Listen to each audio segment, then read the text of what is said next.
Hi everyone, it's Carly here from Animal Therapeutics. This is my horse Hope, who's demolishing her hay there and having her post-ride treatment. I've had a few questions about how to use the leg wraps lately and just thought I would quickly show you. I've actually got a very ancient pair of leg wraps, but the way that you use them is still the same. So I'll see if I can show you. Okay, so I have got, as I mentioned, an extremely old pair of leg wraps. I'll add a photo of what the current model ones look like. So they're a little bit fancier than these ones, but the principles are still the same. So I've got a front pair of leg wraps here that I've put on the hind legs. The best thing about the front ones is that they are a bit adaptable. What you'll notice here is that I've attached the top Velcro above the hock.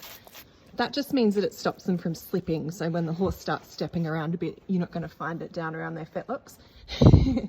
You want them done up firm so they don't slip, but obviously you don't want to cut any circulation off. So just enough so that they don't slip. Other important thing I've done here is that I've run the cord here up through the bum strap. It just lifts it up out of the way. As you can see, they come with quite a long cord. So we encourage you to wrap those safely out of the way. I recommend, so firstly, pop it through the strap there.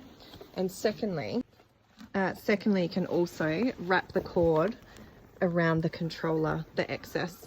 Now you want to be really careful that you're not putting any pressure on the connectors here.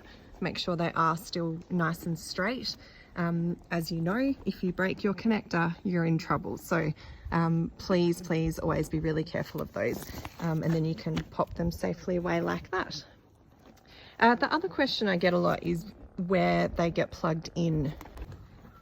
So on some of the older model rugs, you'll see that there are some labels on here. The newer models don't have this label. They've got the original German information on them, but the same principles apply. So you'll have your rug plugged into the port that says blanket. Even if your controller doesn't look like this, it will still say blanket on one of the ports. Then you want to plug in your first boot to the next hole and your next boot to the second hole.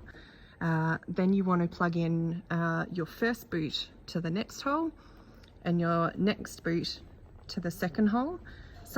So if you did have 4 boots, essentially you would have rug, adapter 1 with front boot and front boot, adapter 2 in here with hind boot, and then of course your battery over here.